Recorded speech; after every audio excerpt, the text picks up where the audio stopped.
Welcome to all my combo lords joining me out there today.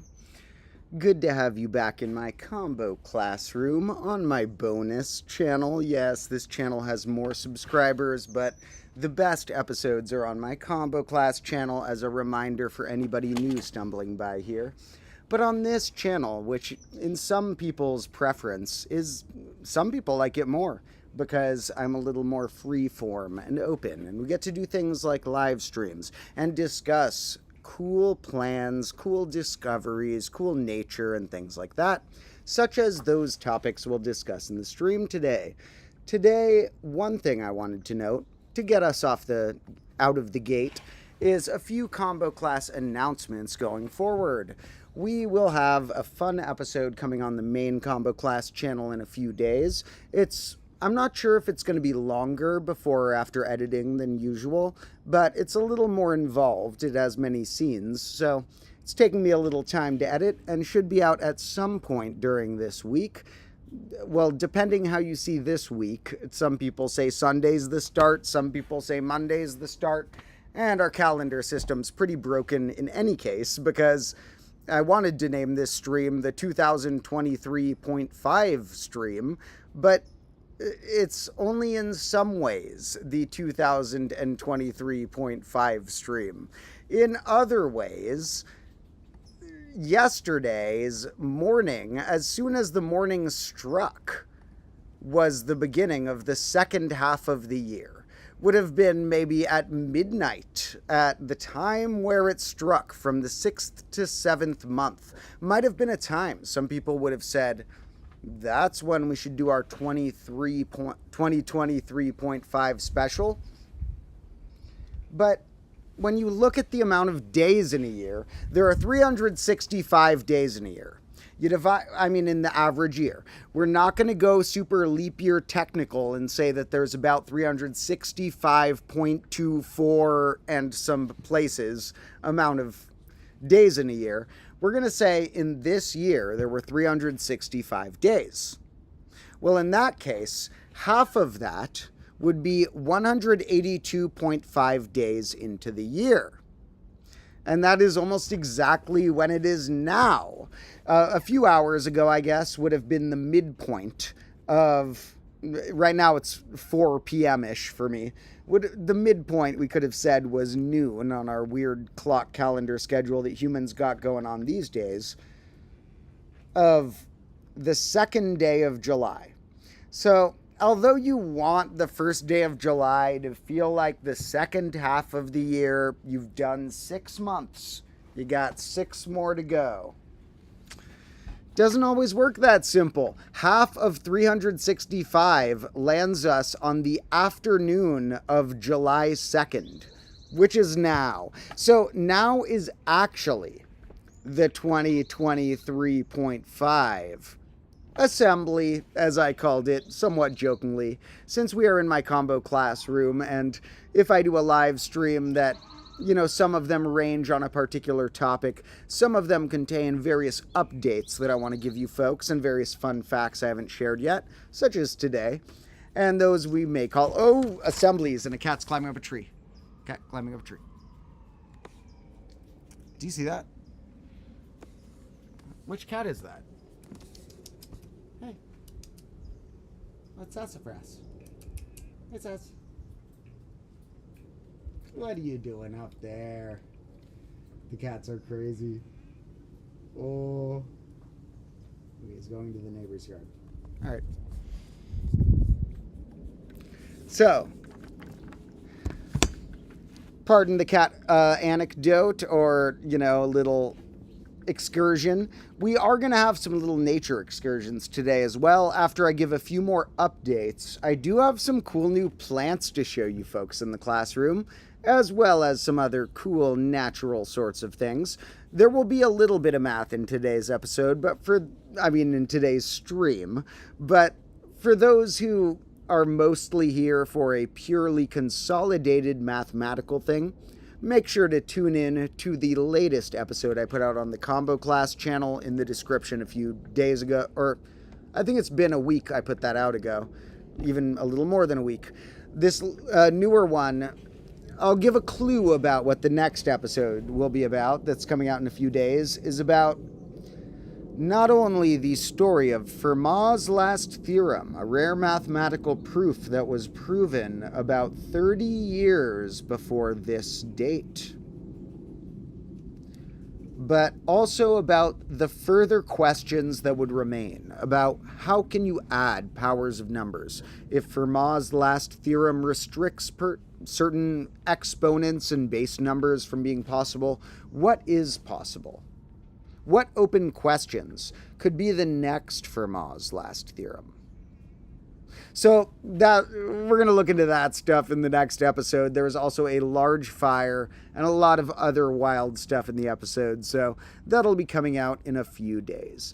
Now, I did film some more for that today with my main camera guy, Carlo, as well as film a short that I'll be putting out on my Combo Class channel about something ridiculous I realized about the numbers 6 and 9. I'll edit that short and put it out later today on the Combo Class channel because the shorts did disproportionately well at drawing so many random viewers to subscribe to this channel and not know about the channel where I put my finer tuned episodes. So I'm going to share some more shorts with that channel going forward. Now, that one will come out probably tonight. I'll put out that short. And in a few days, we'll get a whole episode. I also filmed a little clip with my cat Dandelion being the cutest cat of all time. That clip was for a Patreon bonus to make a little announcement for my Patreon people. So that's just up there. But we will get Dandelion cameos going forward in a lot of fun stuff. Also, I mentioned that I'm going to... Oh, whoa, what's happening? I'm going to be starting a memberships thing on here because YouTube's giving me a bonus. I didn't start that yet because I don't want to start the you can pay me for anything on here until I have something to offer. I feel weird asking for money. So I have done that on Patreon before so that I have the funds for Combo Class right now. But I'm going to do this thing called memberships on this channel soon. I have, I think, until the end of July to take advantage of a really, really nice offer YouTube gave me. So, you know, I'm going to diss YouTube here and there because I'm an honest person, but so far YouTube has treated me very nice as a creator. Not on all my channels. I've had so many channels over the years, but once I got a channel they cared about, they have treated me pretty nice. And here, I want to show real quick what they tell me so that you folks can see exactly, so that I'm not paraphrasing anything, because I like to just, you know, we'll just be fully honest instead of paraphrasing anything. I want to show you what YouTube told me about why I'm starting this membership thing. Where is this?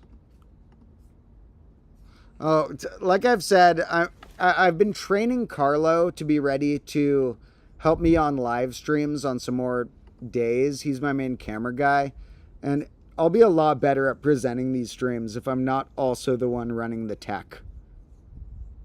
Now, here is a snapshot of the email YouTube sent me so that people can see why I am... Oh, Jesus, my Mac screen cap... The OBS thing where streamers run things, I really need someone else to run these streams for me. I'm sure this is very entertaining for all the future viewers watching me struggle through getting my screen showing the right parts. So, this is what YouTube told me. This is full transparency because, you know, honesty's good. Look how nice YouTube is. You've been selected to participate in our channel membership bonus program. They didn't say that to the Combo Class channel. They only said that to the Domotro channel. Don't wait. Here's why they want to do it. They get a decent cut out of it. They get 30% of the money or something. Oh, squirrel. Okay, where's my camera? Squirrel.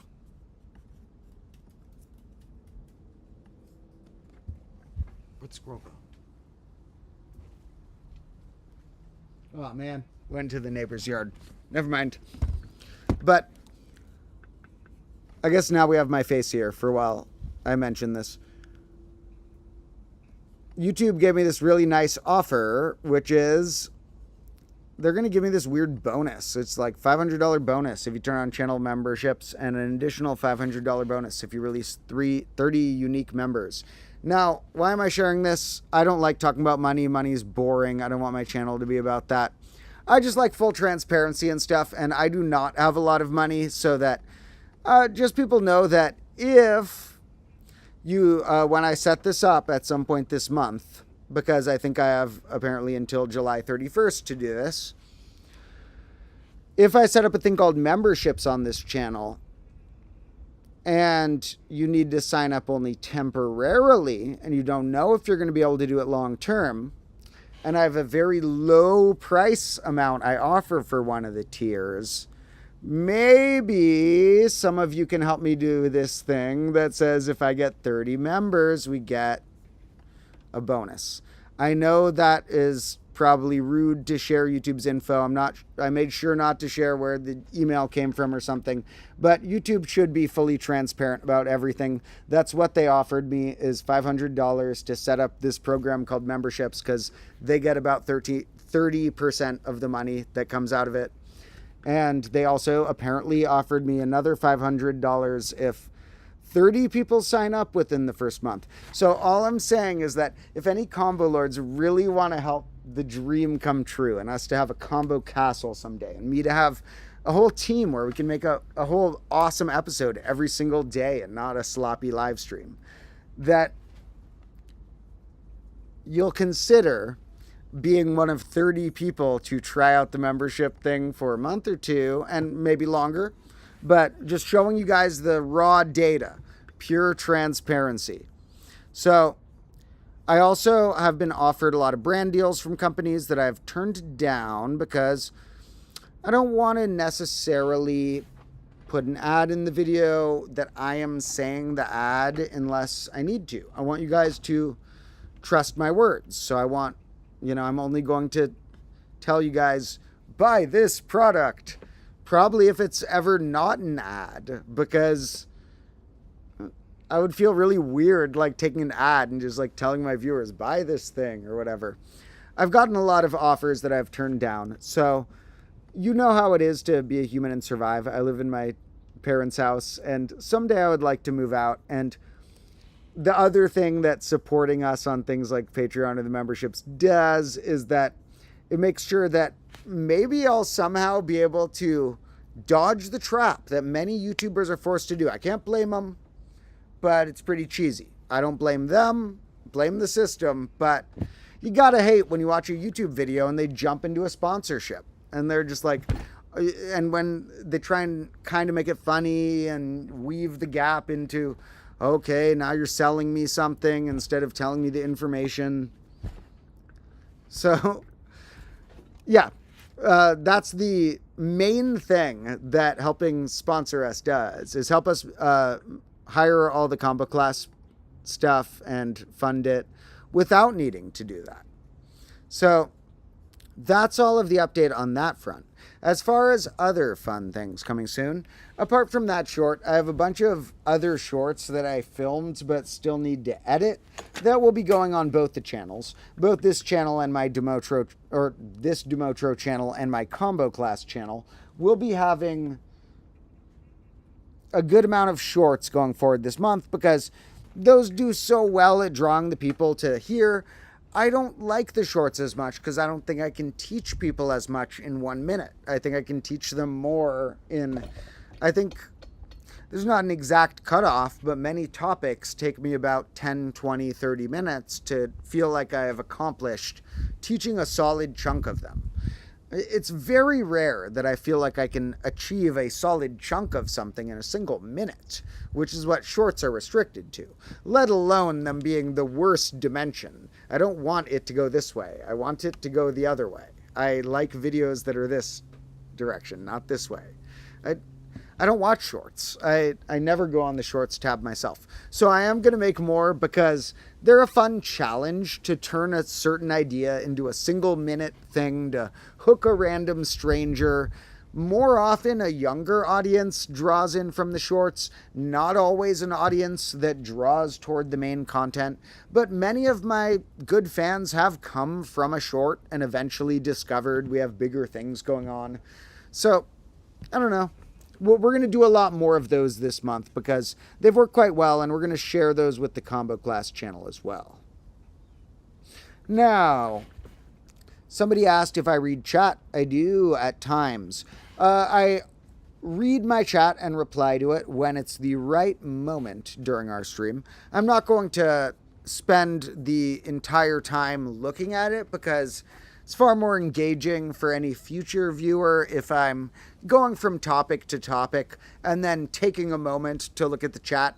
I even try, when possible, when these processes videos, to timestamp as many streams as I can. Someday I'll have the right team to make sure they're all timestamped, where we say what moments, what things were talked about, or what activities took place. And then, you know, if you don't like the chat, you can skip it. And if you do, you can watch it.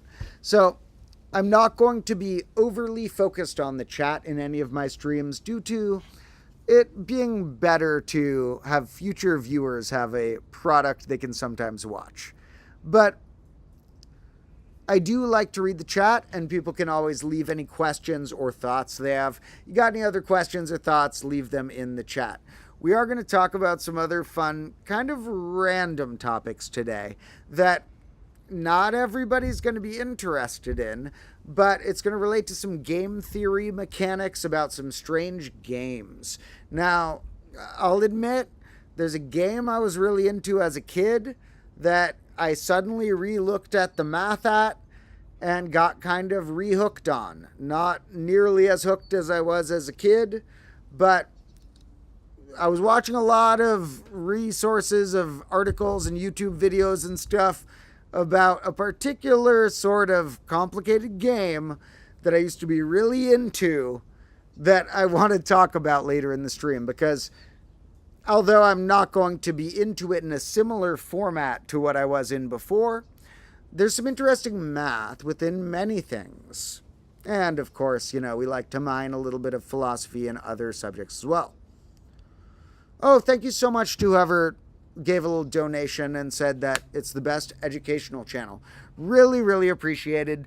I think that is great praise, and that my best stuff is yet to come. Trust me that I'm not joking when I say I have not had the resources yet to build my best topics. I need a little more time, resources, and variety, teammates, things like that, to fully make episodes out of some of the best subjects I want to do. I don't even want to say because I don't want to spoil it, but most of the when I brainstormed grade -1, there was probably 50 or so ideas I had for episode ideas, maybe 100, and I ended up making 36 episodes. Many of those did not come from that original list of 50 or 100. Many of them were conjured up from a newer thing I learned or discovered. But going back to that list from time to time, I remember some of the best ideas I had for grade -1 have not even yet come to fruition. Some of the notes that range, really, here's how I'll phrase it. The episodes I've made so far, I've written about 5 pages, 10 pages of brainstorms about each of those topics before I made the episode.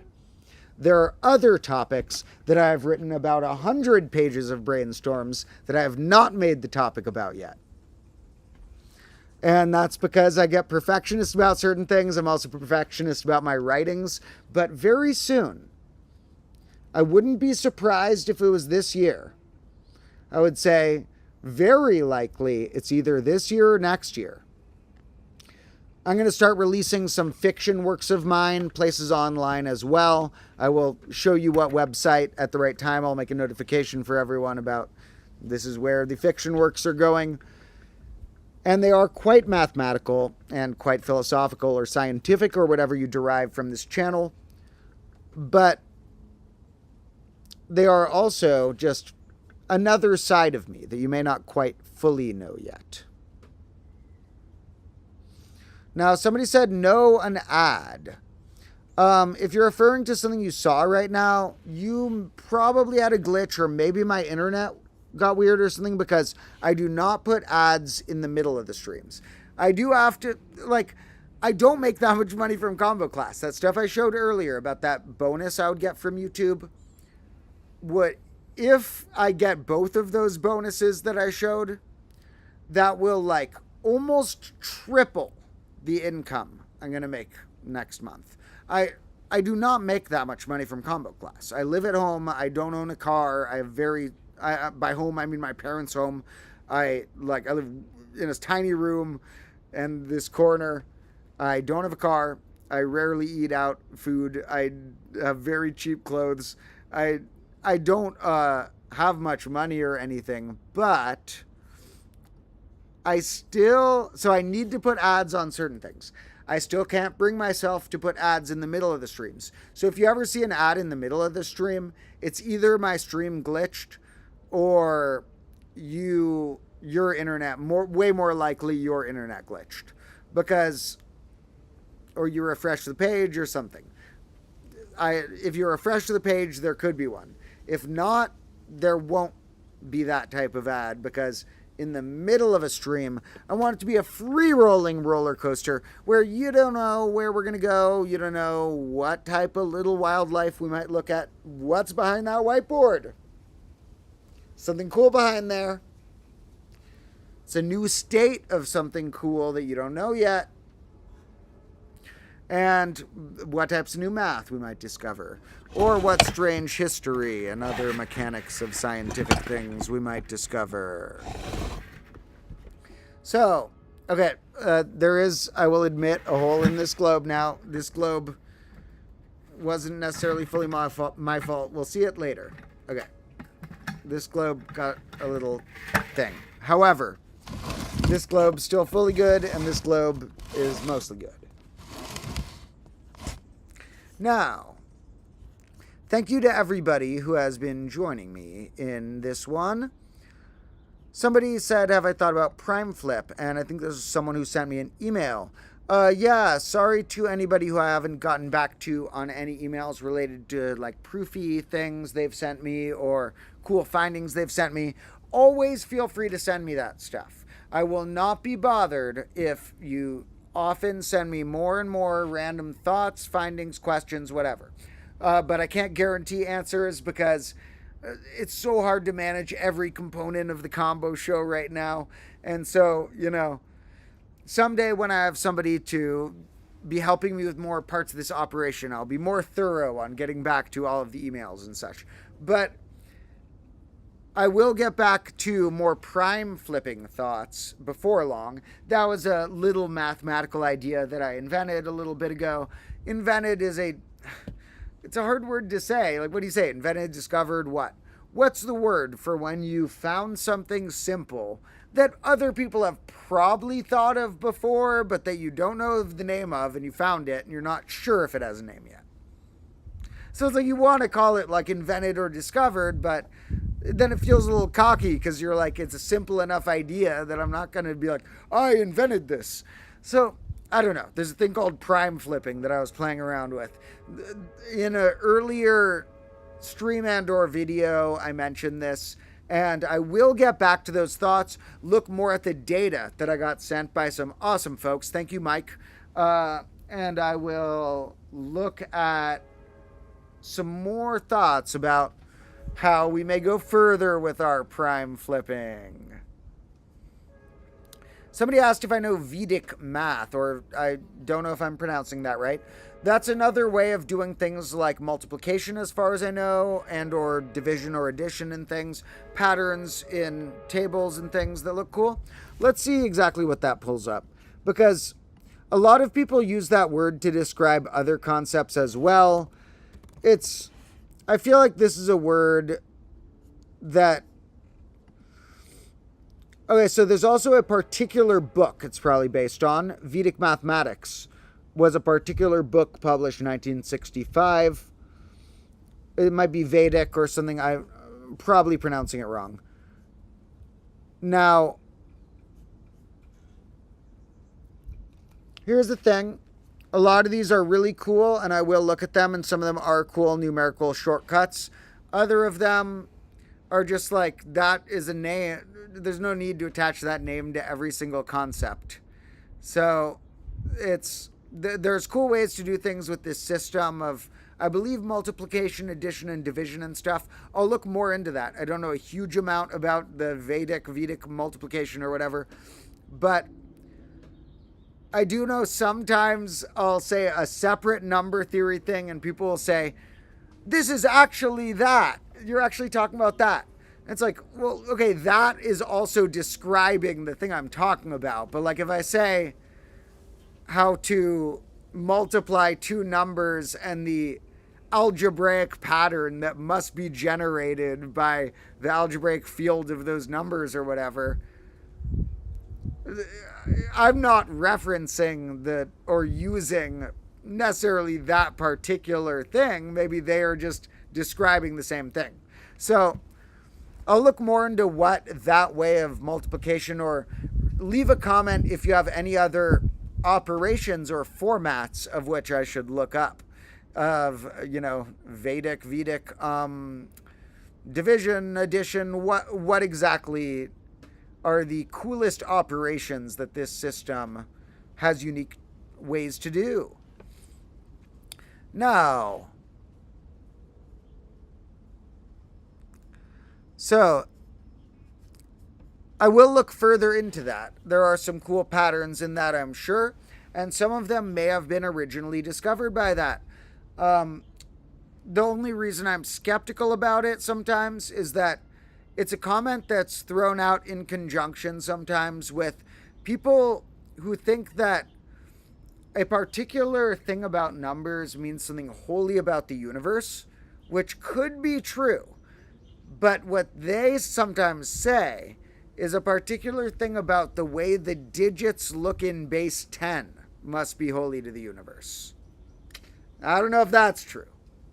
So sometimes I've seen, it's not necessarily fully connected or something, but sometimes I've seen the Vedic mathematics connected with people thinking base 10 is more powerful than it is, or is like connected to the universe or something. Whereas I'm sure you could probably have done it in a different base as well. So let's just make sure to make that clarification when we go into all our Vedic mathematics and stuff.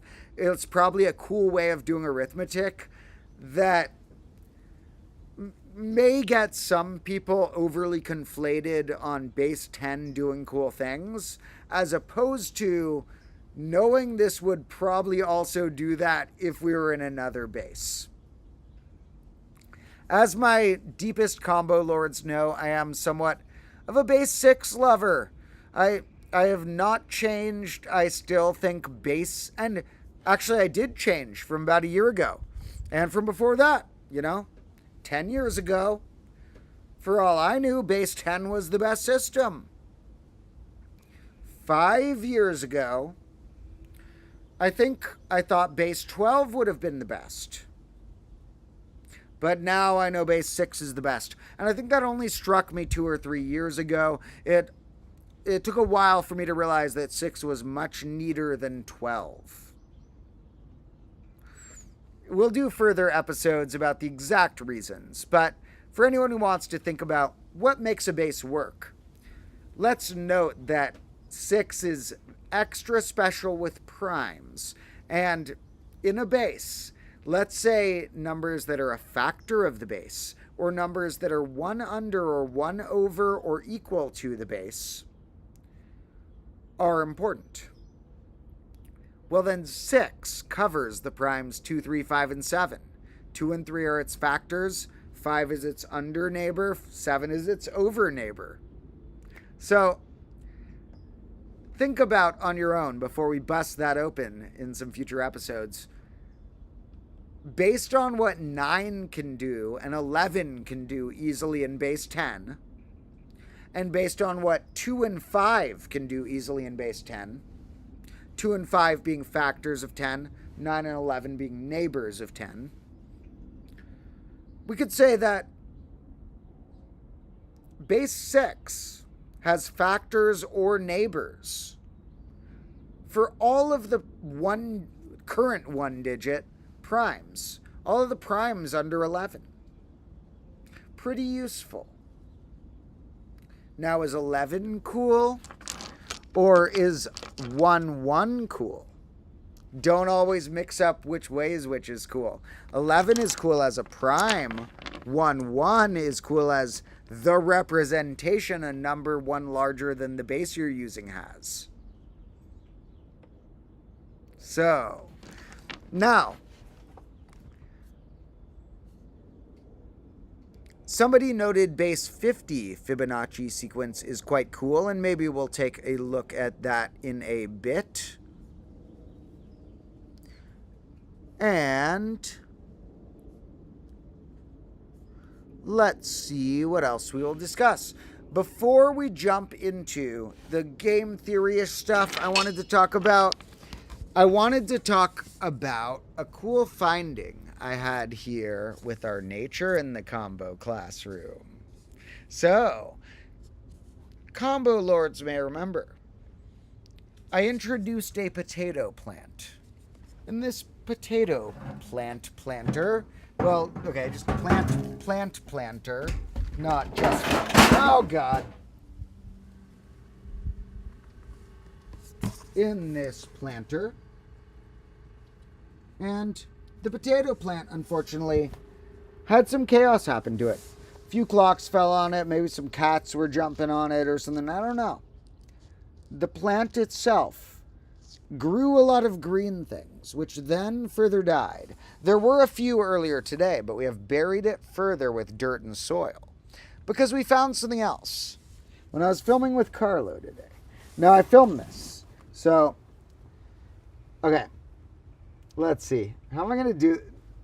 Okay, we watered it and I put new soil in it. It's like... It might even be fertilizer. It might be... There's also glass in here that I'm going to remove. Okay. I'm going to need to run inside for a minute anyway, so I'm just going to sacrifice the dirtiness of this hand and show you something cool. Look under here when you dig a bit. So, the potatoes I dropped on the soil. They straight up rotted and just like made roots into this planter bin. It made a big green thing. But that was the upper part of the potato. I was striving for the upper part of the potato to do something cool because I had heard of something called potato fruits, a poisonous fruit in the nightshade family that I wanted to make an episode about. We have not gotten a potato fruit yet. Someday we will have our potato fruit episode. But I ended up being like, okay, the plants are getting kind of crazy. They're attracting a bunch of flies. They're being weird. I'm not as worried about the potato plants right now. But I had forgotten that the best part of potatoes is the part under the ground. And when you dig a little bit, tell me, does that not look like a small potato? These are not the ones I planted. These are potatoes that are growing under there. I need to add more soil on them, obviously. They're getting like unearthed a bit, but there are potatoes growing under here. There's two colors. There's these red ones and these yellow ones. Okay, look at this. Okay, this is a red potato that I did not plant, that has been growing. Bury you and give you a little soil. This, I also did not plant. This yellow potato, I did not plant that. That is a full potato.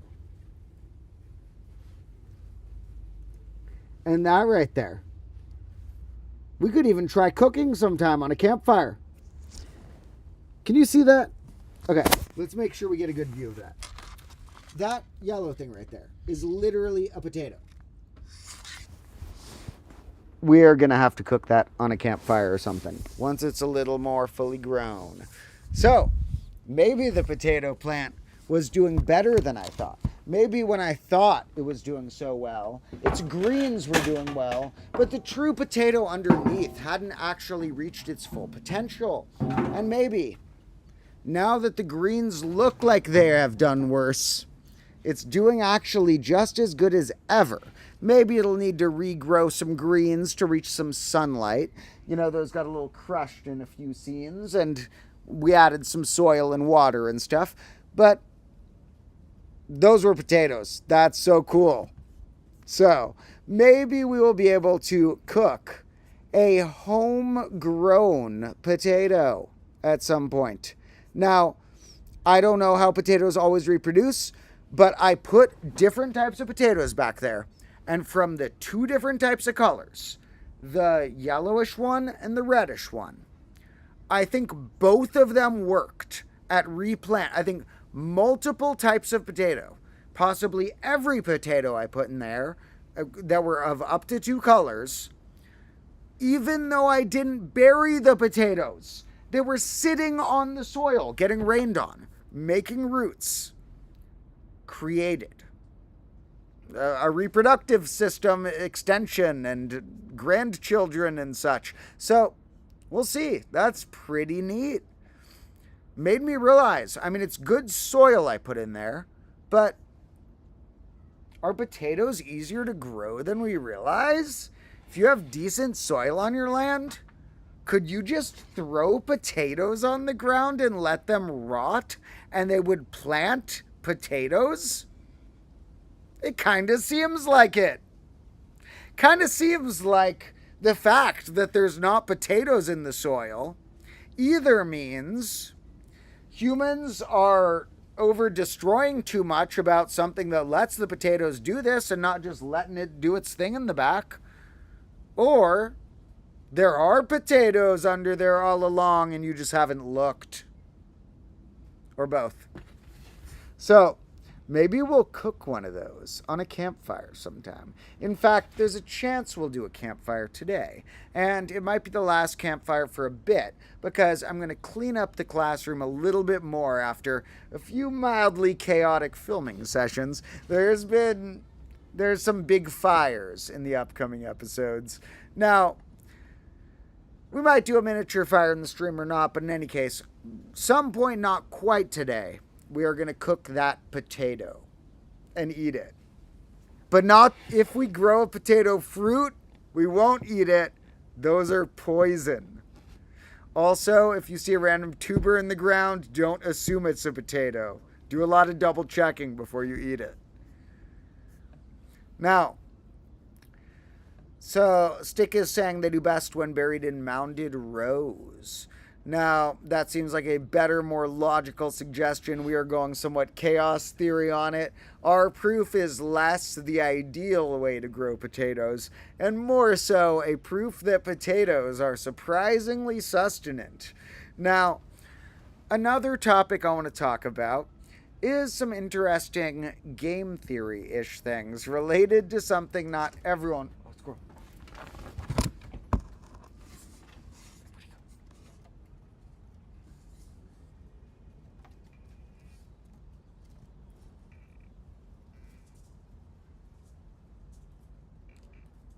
Okay, that is a friendly squirrel.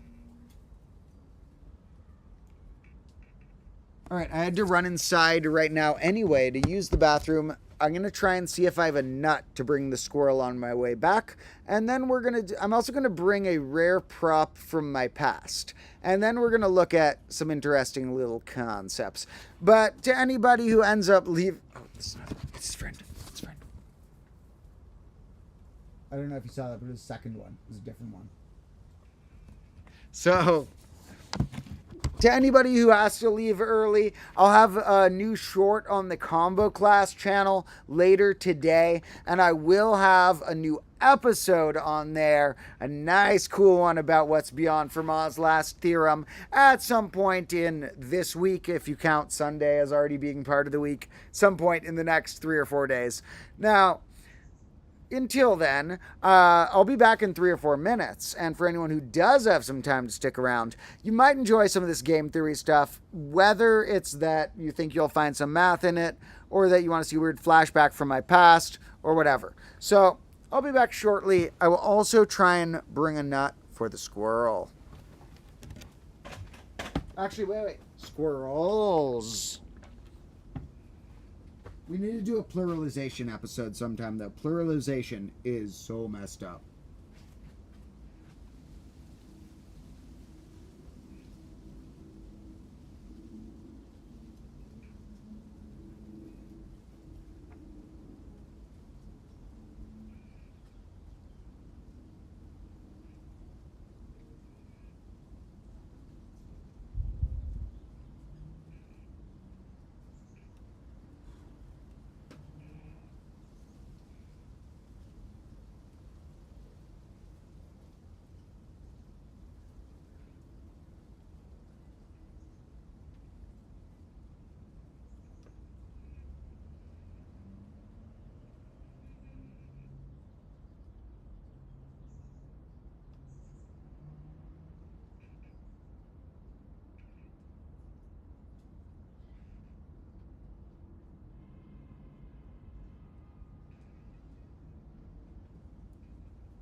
Welcome back. Thank you to anyone who stuck around. Wonder if you saw any squirrels in the meantime. If you didn't, well, let's make sure we see some squirrels next time by putting some nuts out. Just putting a few nuts here. Now, I have established certain promises and goals. One of my, not promises, because I don't know how to guarantee this, but goals is to have a squirrel eating on my desk a nut while I am teaching a math lesson one day. We will have a combo class episode before too long where maybe, you know what I'm even going to do? I forget if this was a suggestion from a previous chat or a thought that popped in my head one day or what, but what if the squirrel had a miniature desk that looked like my desk on top of my desk? So what if I'm teaching a math lesson, and in case any squirrels are watching, they can watch the squirrel teaching a squirrel lesson for the squirrels at the desk.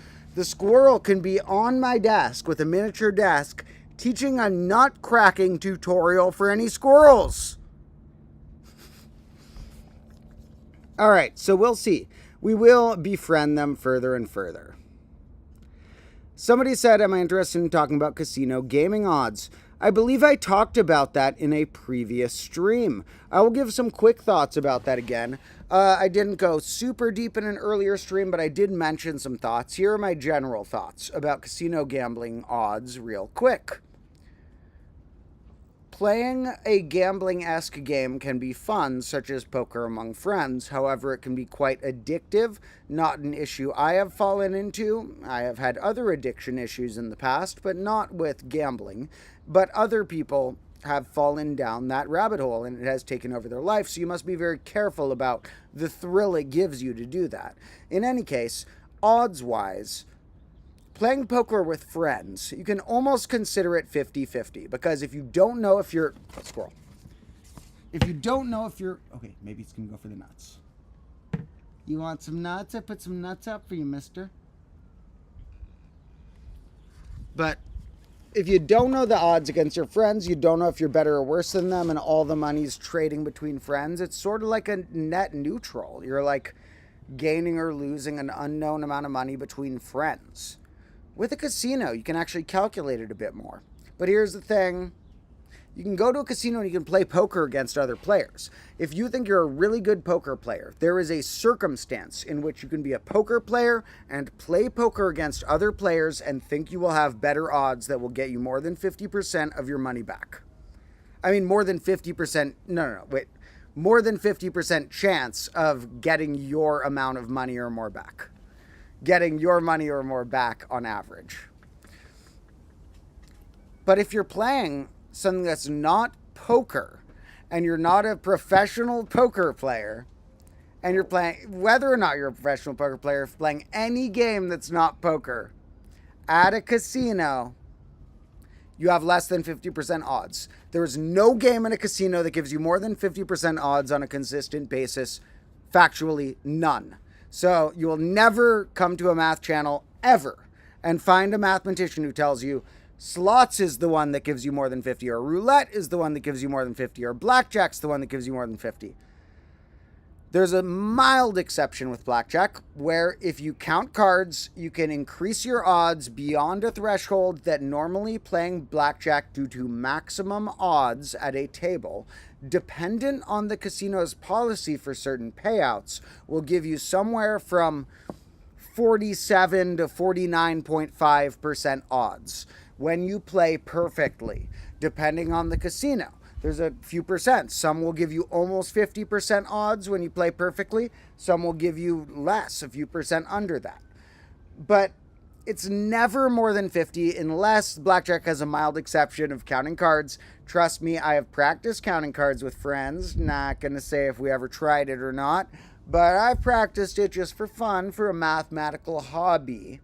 And it's a very complicated operation. You need multiple people to count the cards because you need somebody who's counting and then somebody they signal who comes into play and acts like a high roller to bet really high. And it's almost like you need to be good at math and acting.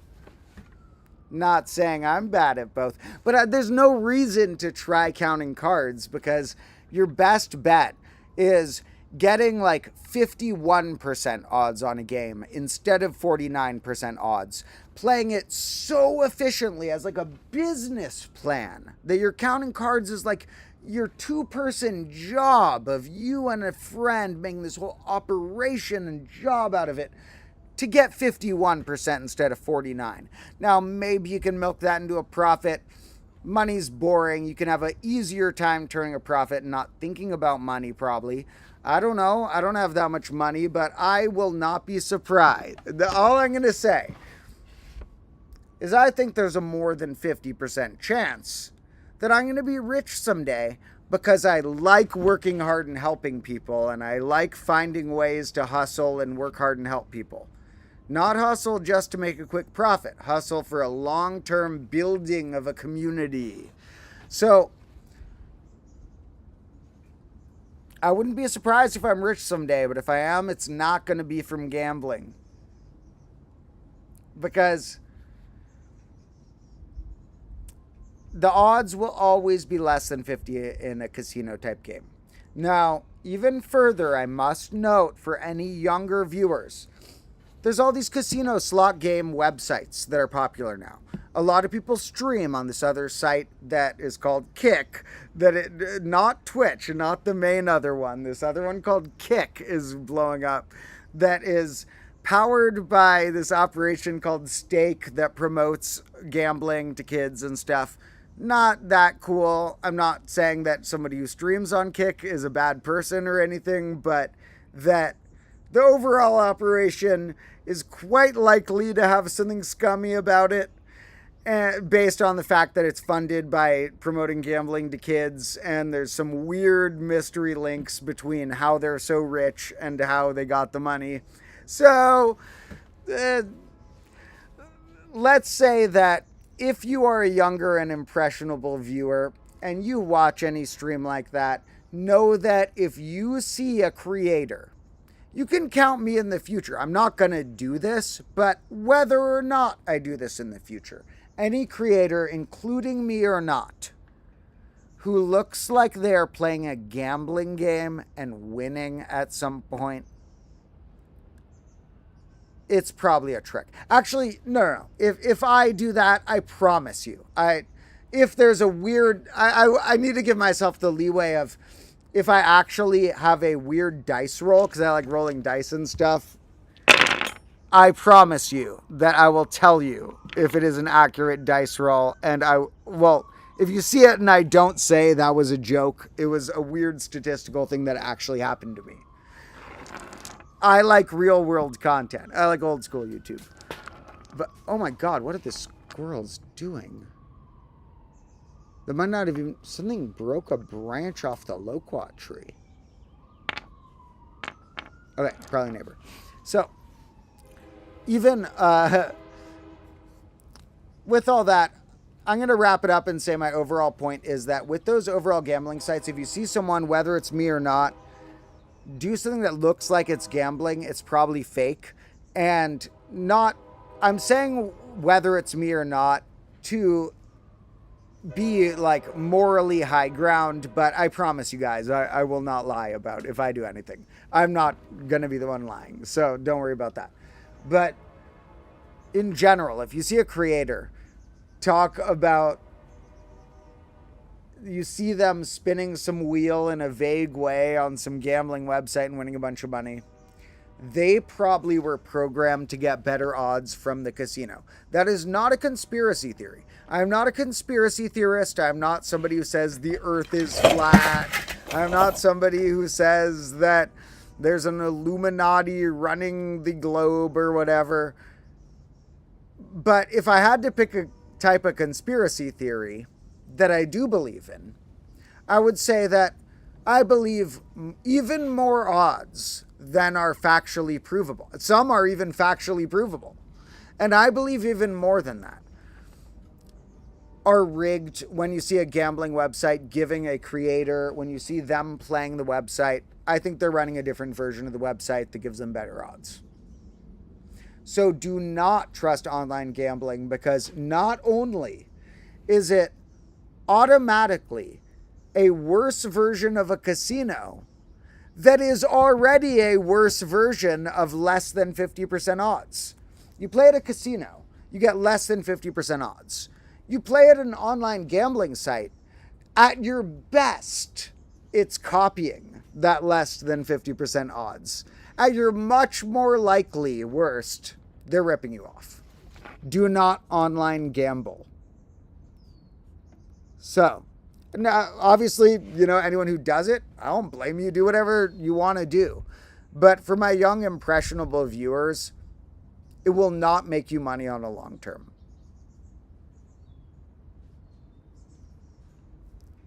So, somebody says, how can they trust me? I don't know. I'm an overly honest person.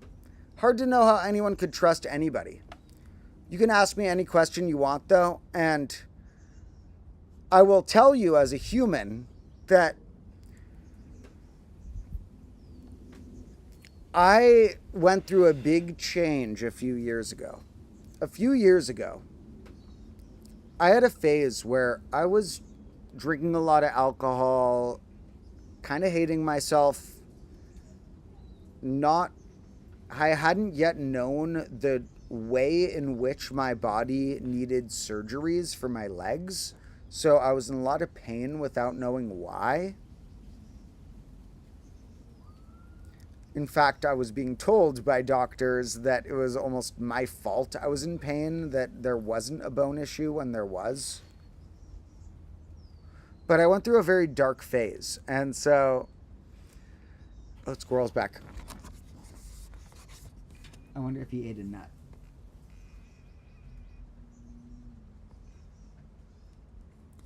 During that time, I feel like there are times where, I'm embarrassed to say that in a period of depression and alcoholism and various things, I was dishonest to family and friends.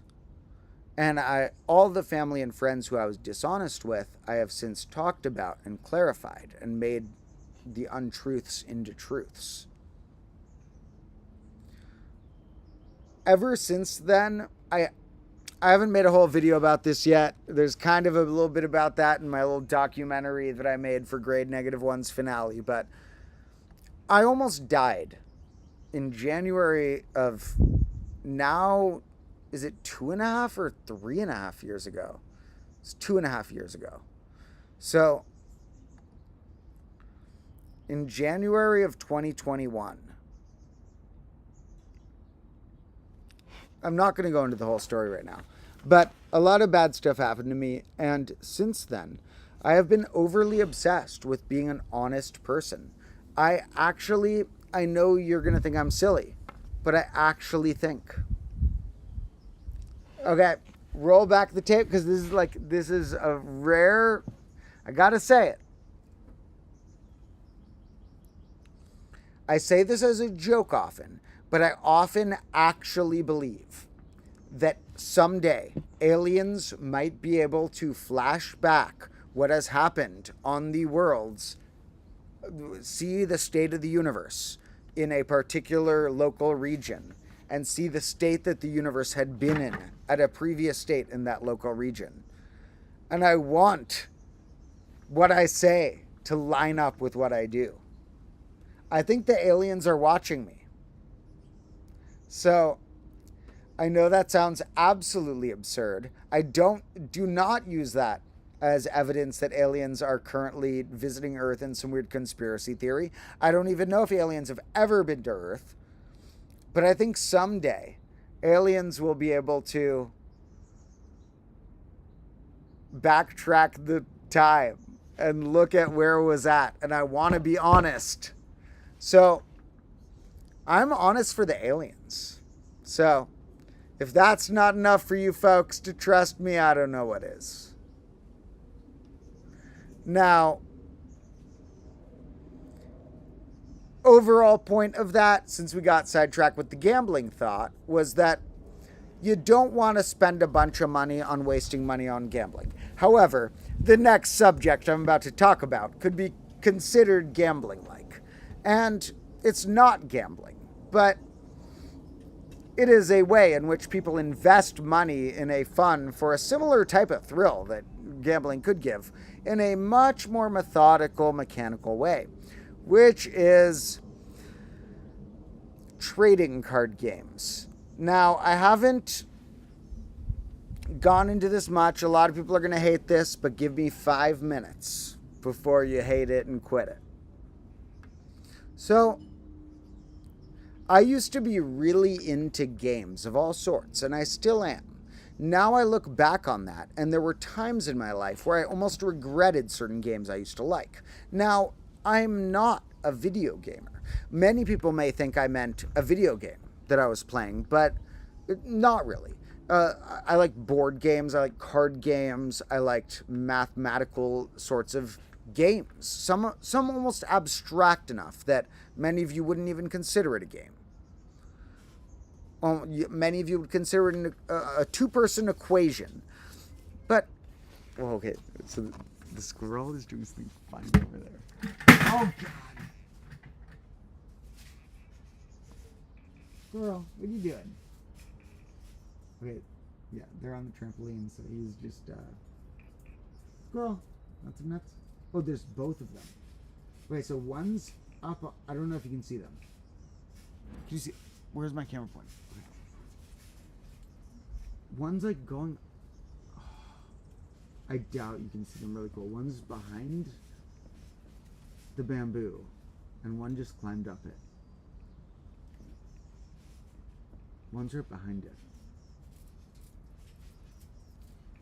There's the one that's in it.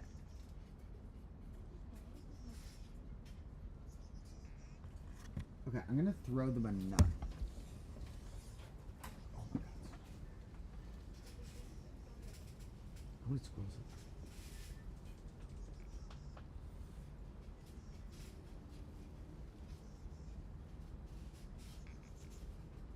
are there? Okay. I don't know. He's probably eating the loquats over there. They brought a loquat over here, and that was a good-looking fruit. We're going to have to go pick a loquat in a little bit, possibly. But in any case, what I was mentioning is that, okay, I said give me 5 minutes, and then I got distracted by the squirrel. I blew my 5 minutes. So, yes, to whoever commented, I am talking about that I used to be really into the game called Magic the Gathering. Now, it's not just about that game. It's about the dynamic of the idea of making a card game. But the one that I was really into was Magic the Gathering. Now, what I actually brought out today are not my old Magic cards, because those are in my closet. I have my old Magic cards somewhere. I'll find those sometime. But I played on some old sets, folks. Okay, we're going to go on a Magic rant in a minute. But in any case, I have my own playing cards I've made over the years. And there are games that are along the lines of what anything ranging from like the math card, or the Magic cards, or Pokemon cards, or Digimon cards, or Yu-Gi-Oh cards, or whatever, do. The idea of how can you make a game on cards that has a mathematically consistent system? How can you make one that, as you add new cards, they add complexity without either making the earlier cards irrelevant or without ruining some sort of paradox in the gameplay that either makes it too easy for a single person to always force a win, or that creates something that doesn't fit within the rules or doesn't work? Now, Magic the Gathering is like the most popular card game of that sort, and I'm going to do a little intro of what it was like. This is a game I used to be obsessed with so many years ago. So I'm 30 now. When I was playing this, I was like 10, so this is like 20 years ago. Now, I'm gonna pull up the Magic the Gathering sets, and the reason why I need you to bear with me for a moment is, even if you don't care about this particular card game, yes, I have a little extra nostalgia for this one card game. I think it's a really good example of the most popular trading card mathematical type of system game to have ever been in history to be analyzed under how have they added new cards? Which ones were errors? Which ones made older cards underpowered or overpowered? Which new cards broke a rule that an older card had that needed to clarify play? Which cards can create combinations with each other that create an infinite effect? Some of them are almost like equations. I remember back in the day, I would love to find these things called combos, and that's not the reason for combo class by a long shot. Don't see this as a backstory for why this is called combo class, but there is also a thing in Magic called combos, where you sort of like combine certain cards that have an effect that is almost like an equation, where maybe this one each turn does this and this one each turn does that. But if you put these two cards together, they create a rippling-like effect that gives you an up to infinite or infinite amount of something. Now, looking into it recently, there's a difference. When you get an up to an infinite amount of something, you win the game usually. When you get an actually infinite amount of something you're unable to stop the point of, apparently it's a draw.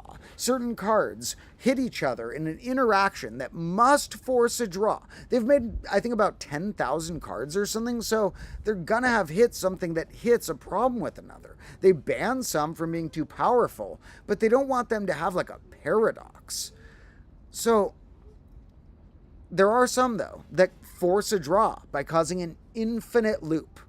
Additionally, when I was geeking out about this earlier, I did find out that Magic the Gathering is Turing complete. For anybody who knows what that means computer-wise, we are absolutely going to have an episode about that someday, because it is absolutely insane. It's like using these weird cards from this game from my childhood in a weird deck formula that causes an interaction that creates a Turing tape state. Like a computer. Not everyone knows what that is. We haven't done an episode about it yet. But Magic the Gathering cards are Turing complete. They can, in layman's terms, they can simulate a binary computer. So, I used to play, these are the ones I was clicking on to look at. I used to play this one called like 6th and 7th edition was one of the first ones I used to do. I was like tiny when these came out. These are so long ago. So I was talking with my main camera guy, Carlo, and he was into these cards too. But when I was like, what decks were you into? His decks were like way later. So here's the thing. I know a lot of people are not into this and don't think it's completely boring. But I promise you, it's actually a really interesting case study in creating a like game in this like system. You don't want to create a state where any player can create a set of cards under your rules that forms a deck that will always win against another player's deck. You also don't want to, you don't want to get close to that. You don't want to have such little variability or versatility that one type of deck always wins, or this you always lose on this turn number or something. So I think I'm going to craft together a little episode or two about the weird mathematics of the infinite combos. Now, yes, this sounds exactly like the thing that you'd expect. Maybe I even named the show after. I promise you, I was not thinking about Magic the Gathering when I was naming Combo Class. I weirdly geeked out about this over the weekend and spent a lot of time over the last few days researching this for no reason. It's actually, the funny enough reason is they have been dropping all these weird expansion packs, and it's not that I wanted to buy one. I read about them dropping these weird expansion packs that made me look up about it again, related to like Lord of the Rings and stuff.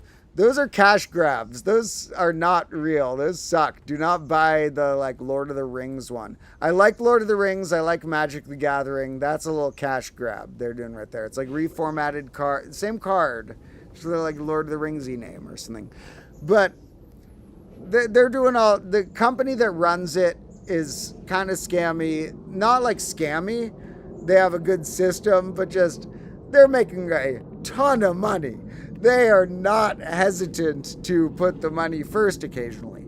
However, there are like designers in charge of the cards who have to make sure if we make enough cards, this game will crash. We'll lose everything we've built if we make the wrong type of cards introduced. If we have to ban more than half of the cards from being played, otherwise they cause too many easy wins or paradoxes. How do we introduce new cool cards that still don't break the old rules? So yeah, we're going to look at that in some random episodes. The ones for anyone who randomly is a Magic geek, the ones that I read all these books too. There was books about them. Bro, when I was a kid, I was so into these. They wrote books about every one of these arcs, and they're these fantasy novels. I loved them. Oh my God, I was so into these fantasy books. These ones, Odyssey, Torment, Judgment, Onslaught, Legion, Scourge, these sets, Mirrodin, Darkscale, Fifth Dawn, all of these sets right here were the sets that I was playing with, but they also had books about them that were so cool, that were like these fantasy epics. Now, I don't want to over-glorify it, so I'll throw in again. The company that makes these cards is a little gambling-like. They're selling people pieces of paper and cardboard that are worth a ton of money. So, you know, I don't get addicted to collecting these things or whatever. But I do think I need to jump into the gameplay of it at some point, because there's some like really cool mechanics of, I literally used to be into something called infinite combos, which sounds like straight up after this name. It's when you combine multiple cards to create an almost equation-like effect that ripples upward with like a bunch of different you get infinite of a certain sort of thing in the game, like mana or life or damage. Now, in case anyone doesn't know at all how this works, let me show, before I show my version of, these were probably inspired by Magic cards, but I have a lot of cards in this box I brought out that I made as a kid when I was investigating how to make trading card games. Now, some of these may have been inspired by Pokemon, some of them may have been inspired by Magic, more so from Magic, and some were just out of my brain, some were studying other weird things, but I made these pretty young. I was probably like 8 when I drew these, or 6 or something, so probably in the 5 to 10 range when I was making all these cards. So that was at the younger state of my game development. But when I thought about it again, it was such an interesting mathematical challenge. As a even as a mathematician, not even as a game player, how could I design a Magic card that was fun, but didn't break any old rules, didn't underpower anything, could be used in decks without breaking anything? It's a really interesting concept. So since people don't necessarily know what it means, I'm going to say, for anybody who randomly cares before I show my thing, what happens when you are like playing on a Magic card? I need some way simpler ones. Bro, they put so many rules on this thing. It's crazy. So when I was younger, it was a lot more self-explanatory, the card that it came with. Now you get a card and it's like lifelink, vigilance, trample, first strike. It has like all these abilities that like half of them used to have a name and half of them used to like describe all the text on the card. And it's like, whoa, this is not that welcoming to a new player to just like blast them with, now I gotta learn what like freaking, you know, vigilance 4 means or whatever.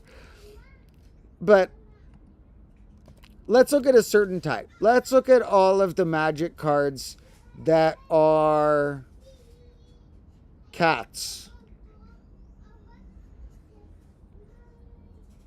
So, we're going to look at some Magic cards that are cats, just to see an example. There was one that looked like Dandelion I want to find again. No, it didn't look like him. It like reminded me of him. Okay, where's an example of a thing? Okay, this does not look... Oh, it's squirrel's back, but... Squirrel. So, this is not Dandelion. This is a spookier version of a black cat than I have. But, like, for example, this is, like, what one of the cards looks like. And it might be, like... It's a very random card. It's because I looked up cat. It's called Black Cat. It's a creature. That's its type. It's called a zombie cat. And this is what you have to do to put it out onto, like, into play, onto the main table. You need to have these things called lands, or other methods of generating what the lands generate, called mana, that create this cost of the thing. Down here is sort of like a power and toughness. It's like it can deal a damage and it can take a damage. And some have imbalance. So like something that was 1/2 would be like not as strong but could take more damage, whereas a thing called 2/1 would be able to deal more damage but take less. And they have effects sometimes. This one says, when it dies, target opponent discards a card at random. Sometimes they also have a random quote, an art, or whatever. And the thing about these cards is they've made like 10,000 of them. And I don't know the exact number. Somebody leave a comment if you know the amount. And they're trying to make the game stay consistent without banning, like ban as few cards as they can from the format. To like put them together into... You can make a deck out of the cards, and they don't want to let a player make a deck that always wins. So there's also some that are like particularly mathy. There are these ones that, this is part of why I wanted to do this stream almost. Where is this one that there are 2 cards that reference the number 13 in one of the coolest ways. So normally... Like, I sometimes say, like, oh, it's 13, we're being all spooky, ooh, numbery. But some of the most numbery cards here reference the number 13. There's not many cards. If they ever let me design cards for Magic, a lot of the cards would have the word exactly on them somewhere probably, or like at least, or more than. It would relate to cool numbers. There's more we could do with numbers on them. And one example of that is normally you win the game if... you kill all of your opponent's life total by like knocking them down a certain amount of times, and you have lives, and normally you kill the life enough until you go low enough. But this one right here, there's a few cards that give you like an alternate win condition, that like the card's powerful enough that when you play it, if you have the right amount of circumstances meet what it asks for, or its cost or whatever, you win. Like an alternate way of having to... Normally, you make your opponent lose all of their life. And this one is one that is a word I've used in combo class before. This is a fear of the number 13. Triskaidekaphobia. This is actually, this was on a title card, I believe, in the episode about 13 months, or if I either put it on a title card or said it on a stream or something. I mentioned this when I made my episode about 13 months, that triskaidekaphobia is a fear of the number 13. And they made a card named after this.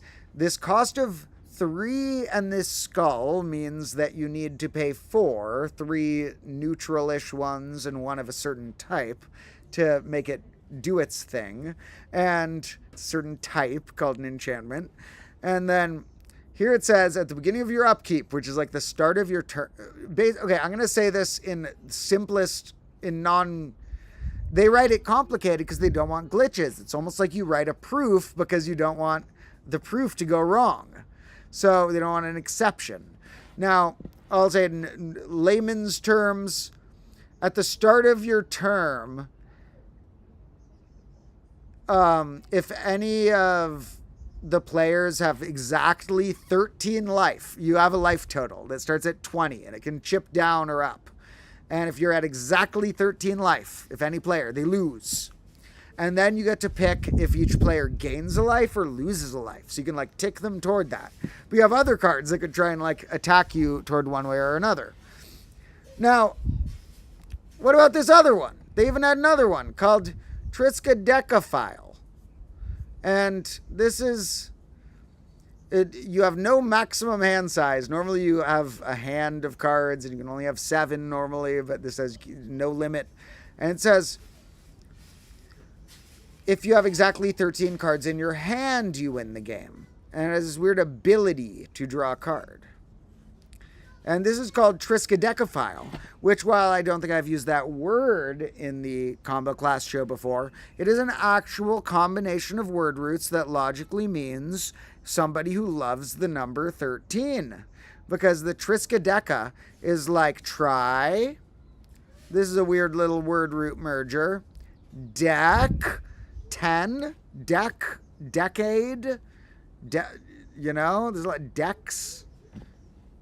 Not a magic deck, but deck is all over base 10. Decimal. So try deck 13. It's an actual word root. Magic did not make this up. I did not make it up. But these are some of the only alternate win condition cards that relate to this weird number 13. I was thinking about it last night and I was like, ooh, I could design such cooler mathematical cards if they gave their players, if they didn't think their players would get mad if they involve math. If they're like, if this creature's power or toughness is a multiple of another thing, if your life total is 3, then stuff like that would be so cool. So, although a little bit of that is me geeking out about something that I haven't been into for years. I don't know why I was watching a bunch of videos about it last night. I haven't thought about this for many years. My Magic cards are in my attic somewhere, maybe closet, buried under some stack of things, and I haven't touched the actual cards in many years. I have not played any online form of it either. But every couple of years I would look up what are the new cards, what are the new combos that came out, what are the new overrated, underrated, did anything break the mechanics of the game or whatever. And recently when I did it, it struck me. I could make some fun episodes out of this. And I know some people aren't going to necessarily think an episode like that would be cool. But whether or not you care about the game, there's a lot of very interesting things that go on mathematically about it. For example, a few mathematical things I was thinking about last night. The mathematical elements are like, which combinations cause an infinite but stoppable combination that let you win the game? Which things cause an infinite but non-stoppable thing that force a draw? Which things cause a card to be overpowered or underpowered, I mentioned? Which things let you win on turn 1 or even turn 0? So, who knows? Now, if anyone wonders if my cards are worth a lot because they're from back in the day, they're not. They're like all scratched and messed up, and they're not from the earliest sets. And I didn't have that much money, so I got cheaper whatever there was around. So I didn't buy like expensive cards from the era or whatever. I just whatever was there. So none of mine are worth that much money. If I sold my entire collection, I could probably get like a few $100, but it's probably going to be worth saving to use as a prop someday or give to my child of the future or something. They're fun things. Maybe I could get a couple $100 out of it someday, but might just save them to use as a video prop. With that said, there are little pieces of cardboard, and if anybody is thinking about investing too much money in it, be careful. I never invested, it was a hobby of mine in like middle school. Here in America, that's like when you're about 11 to 14 or so, or like 10 to 13 or so. And that was one of my bigger hobbies that I would spend any extra money that I made from doing extra jobs on in like high school to a degree, more so in middle school and stuff. But I never had enough money to blow too much. For the people who have too much money to blow on it, warning, warning, they're publishing really overpriced, weird fake things about it now, apparently. Looks like they just published a $1,000 thing. That includes some not worth it things. So do not go for the value. Go for the game theory, or perhaps the sense of community. It had a fun sense of community. The type I would do back in the day was called drafts. I would go to this thing called Friday Night Magic, where you go and there's some cost to enter. It was probably cheaper back in the day because you know how inflation and stuff is now, but it was $5 or $10 back in the day or something. You pay and you get a few packs, and they're these like sealed things of cards that are randomized. You sit at a table with a bunch of people, and it's a whole game. You sit in a very organized, rule-based way. You open your pack, you pick one card from it, you pass it. You take the pack, you pick one card, you pass it. And you construct a deck by passing and building cards with a table of like 10 people or something. And then you play your decks against them, try and battle them. And, you know, if you ever win the draft, maybe you got like $5, but it's mostly for other stuff. So that was a whole little era of my life that I almost disassociated from math, but it's more mathematical than I give it credit for, which is why I'm giving it a little flashbacks on these channels as well. So, had to mention that everyone had their own weird versions of that. I'm sure a lot of people have had bad experiences or random weird experiences like that. I'm not like a stereotypical Magic the Gathering player, and there are some tropes about players like that being like somewhat slovenly or even inappropriate or things like that. So, you know, try and avoid things like that. Not saying the stereotypes are true, but maybe a little more so than in any random subculture. There could be a little bit of snobbiness and rudeness and, you know, certain things there as well. So, who knows?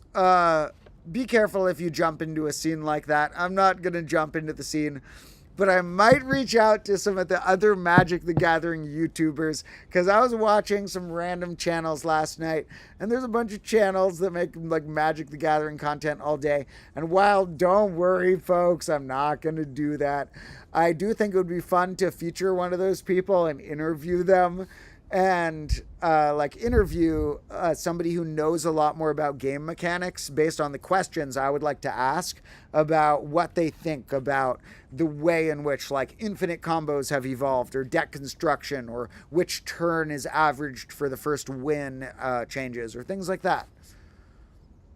Someday, for the Magic fans too, we will make an episode that will be mathematically proving that they've made creatures too strong compared to how they used to be. So, they made the stuff too strong compared to how it used to be. At least the ones called the creatures. So, it's crazy. They gotta keep ramping it up. They're like, we gotta make an exciting card, but then just like better than the older cards. Sometimes you can do it flavorfully. You can make a card that's better because you can use it constructively and artistically. Sometimes they just make a card that's like a copy of an old card with a new ability. Ah, come on, folks. You can do better than that.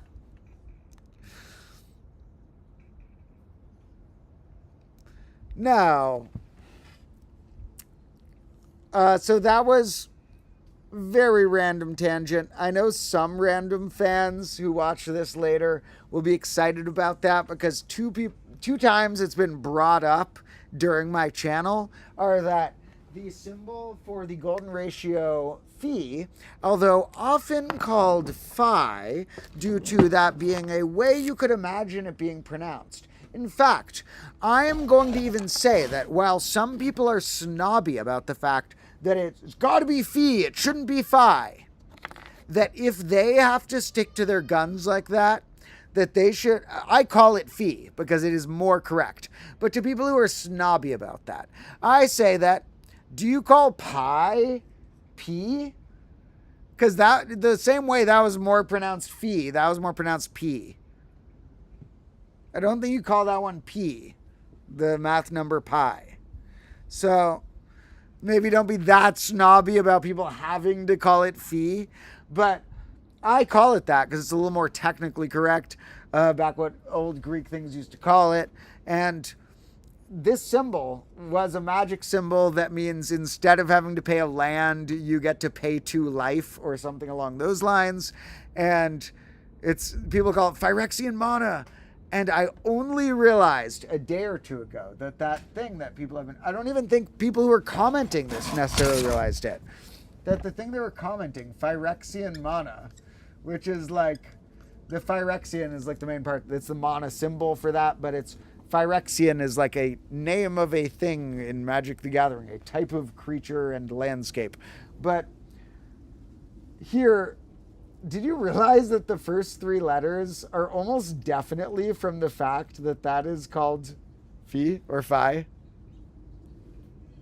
I feel like even most of the people who commented that the symbol I was drawing when I was calling it that, like the golden ratio symbol, they're like, no, it's the Phyrexian mana symbol. Like, I know they're just making an inside joke to the game that they probably didn't even know I used to be a geek about as well. But I only realized like a day or two ago. Did you even realize that that's actually in the name? That's like why they named it that, probably. At least the first 3 letters. So that's one thing. The other thing that people ask me about it a lot is whether I play either D&D or Magic due to all the dice. Because as you may have seen, we have a disproportionate amount of dice around here. Like our dice carpet and all of our other scattered dice. So I'm going to get more dice, in fact, because I need them for a prop for a particular scene. So I will be getting some more bulk dice, possibly. But we already have a lot. I've bought more than 1,000 dice that are still in the class. I've bought enough more than 1,000 dice that there's almost guaranteed to still be 1,000 in the classroom. And that's absurd. Like, where are they? 1,000 dice? When you bury and scatter 1,000 dice, they get smaller than you realize. I guess a lot of those, some of the 1,000 are the mini ones. The really tiny dice. Those are so small, I've lost every single one of those. Where do they go? They slip into a crevice, they go into the dirt, and I don't know. I like my dice carpet. People have asked when I have the 20-sided dice. The 20-sided maximum platonic solid. The platonic solid with the most amount of faces to be possible for a regular 3D convex poly taupe. Those are, I'm making sure I'm getting all my words correct there, but yes, a regular convex 3D polytope is the biggest one out of the 5 platonic solids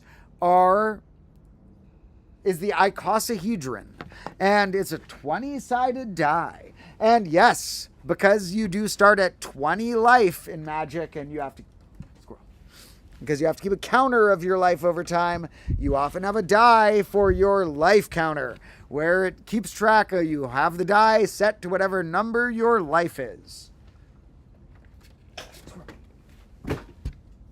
Did the squirrel just knock that out? What are you doing?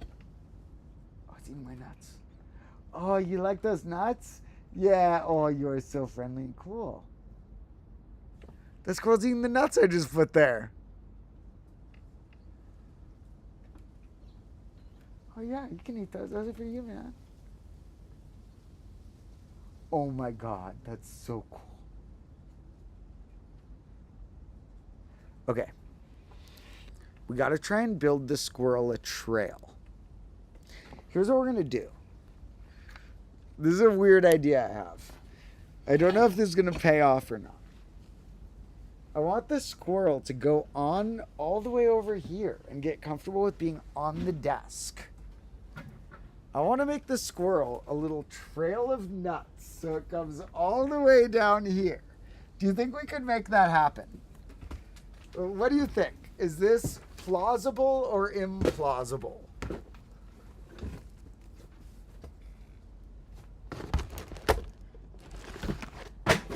Oh, okay. Oh, I knocked over the thing that I need to show in a minute. Okay, this is too far. I need to move the desk back in a minute. Anyway, what I was going to show in a minute that I'll still show is the cards that I designed as a kid. I'm not going to show all of them right now. I have a lot. There's hundreds in here.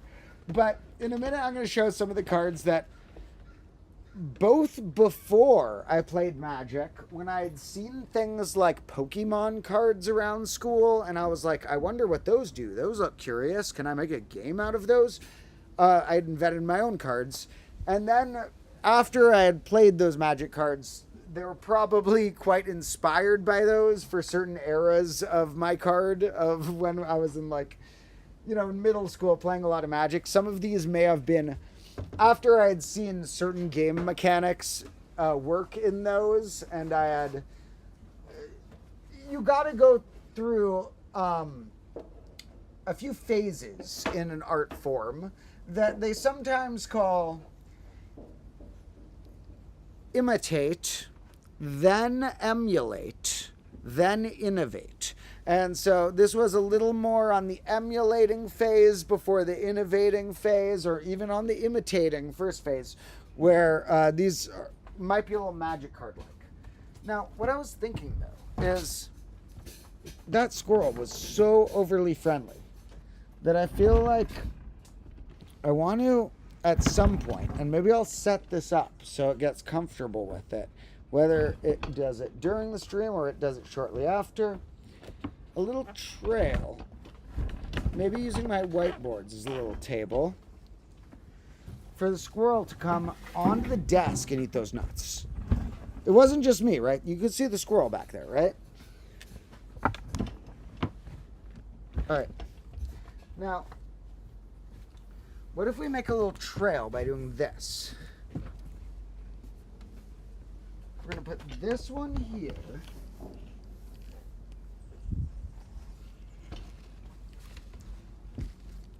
Now it's like a whiteboard table. Now what we're going to do is...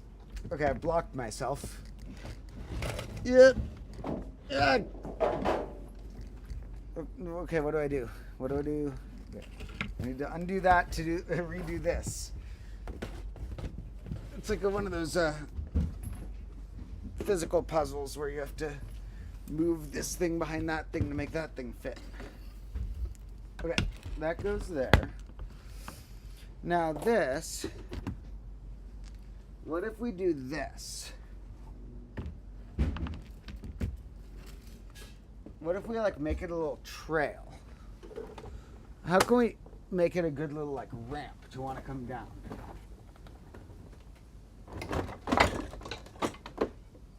So, we're going to put these to the side. Here's what we're going to do.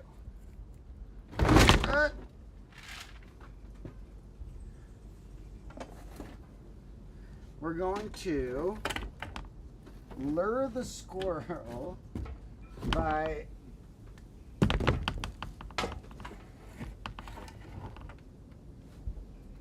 putting some really cool nuts along this whole trail. We need a little more of a trail. Okay, here. There's a little Dr. Seuss clock, or where's a good one that... Here, I'll put the calculator. A little bridge.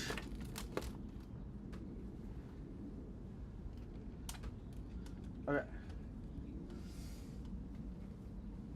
So, we're going to put some nuts as a little trail for the squirrel. Well, no, it's going to knock that down and get really spooked. It's going to knock all of that down and get really spooked. That's not going to work well.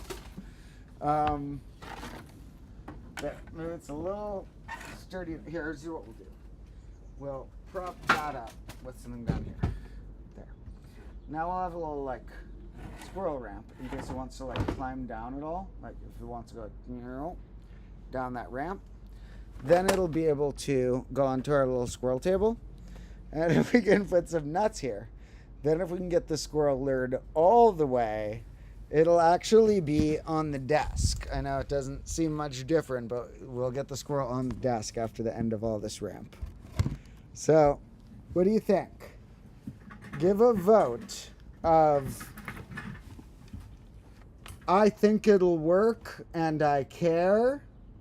I don't think it'll work, but I care. I think it'll work, but I don't care. Or the fourth of those options. Now, I'm making like a whole like set for this guy, but I don't even know if he's necessarily going to come back. But he was being so friendly and fun earlier. These new squirrels are like So friendly and cool. So, all right, let me run and grab. Okay, no, this is not safe enough to put the computer on that. I was like dropping the chair in a really weird place. Okay.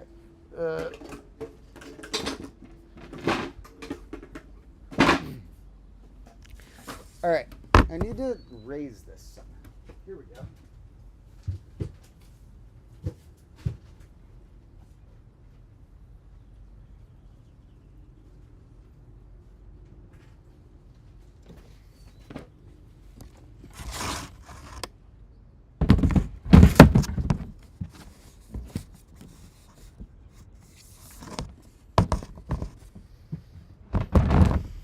All right. Now we're getting to the state where we're getting safe, but we can see our whole squirrel course.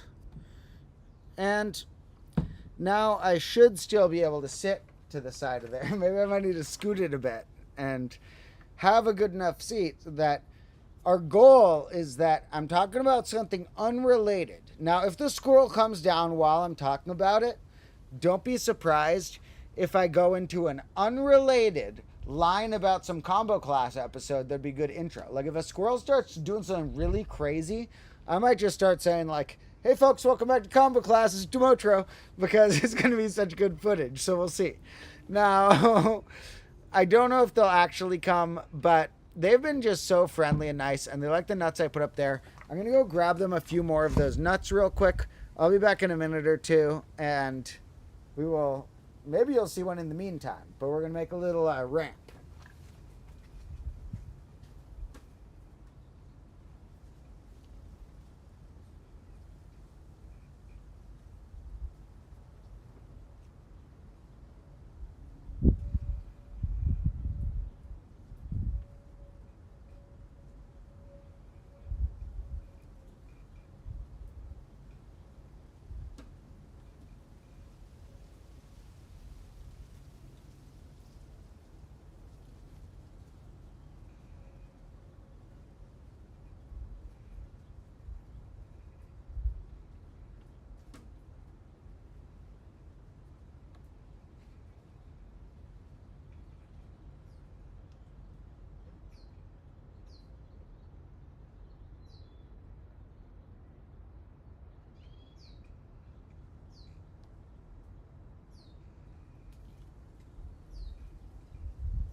Okay, so who knows if the squirrels will come back during the stream or after.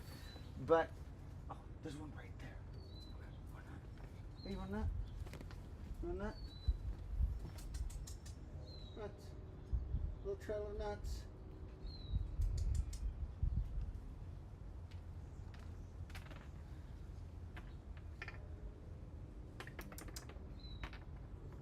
Nuts. Okay. Squirrel was right there. Okay. I wouldn't be surprised if it comes in the near future. I brought some rare old documents to possibly provide a little context, because what we're going to do is a little flashback of a few of the really old trading cards that I made as a child. Now, this is not the full set of them. I made many, many, many. I even managed to sell a few to family friends, such as friends of my parents. I would just sell them a well-designed card for $2 or $3. You know, got to do a little young hustling when you're like 6 years old or something. Sometimes made $1 or $2 off one of these cards, but most of them I was interested in the game design. Now, for context, let's see what I was probably referencing when I thought, what would be a good card? I mean, off the top of your head, if you're like, I would make a card, you might think, oh, I need mathematical abilities and something along the lines of a card game. I'd played a lot of card games as a kid, like poker and stuff, but I must have to some degree been referencing the characters of these things called Pokemon cards that my friends had, where the friends had these things called Pokemon cards, and I had maybe 1 or 2 of them. I don't know. I never bought packs of those. I had like 1 or 2 I found somewhere. I did not have a collection of these, and they're like little creatures with little abilities. Now, not many people actually play the card game on these. A lot of people collect them just for the heck of it or for the money of it. Honestly, kind of annoying, the collection culture of this. If I ever promote this stuff for the game theory and for the fun of it, please don't take it as an excuse to buy that much plastic products. I will definitely let you know if any of this is sponsored by one of these companies ever, and it is far from it right now. I will say I do not endorse necessarily like Wizards of the Coast that creates Magic the Gathering. That is not necessarily a good company. It's in fact probably a bad company. But maybe the graphic designers like Mark Rosewater or the original Richard Garfield, maybe those people have some creative things we can study. In fact, there's a scale. There's scales mathematically that the main graphic designer, this guy Mark Rosewater, who used to create most of the Magic cards of. The reason I brought up Pokemon is those are the ones I saw as a child. But when I got into Magic, I saw that it was far more actually played as a mechanical game. It was not purely related to the card's value. While there was some degree to that, the card's value was mostly tied to its ability in-game, not to which character was in the frame. And so when you look at, what makes a powerful card, and it actually changed a bit. I actually think back in the day, it was kind of neat that some of the keyest characters to the stories I cared about were not the most crucial cards. They were not these overpowered cards or anything. They were experimental cards. But nowadays, they make these like all-star Magic cards. They're like, oh, I'm the main character, and I'm a really good card, and I'm really, really good. Maybe they should calm down a little bit on those particular things. But overall, I think the game design is very interesting. And back in the day, I got really into Magic playing these drafts and stuff. So somebody got me the original set of some type of beginner set around when they were making 6th edition. And I played that and liked it. And I went to these Friday night Magic drafts. And, I've already been like obvious enough about the fact that I live somewhere around the Bay Area. I will say that in case for some reason somebody was at these, I would go to these things called Friday Night Magic events at 2 particular places. I went to Games of Berkeley and I went to Eudaimonia. And those were the 2 places if anyone randomly was at one of those spots. Those were where I did my Friday night magics.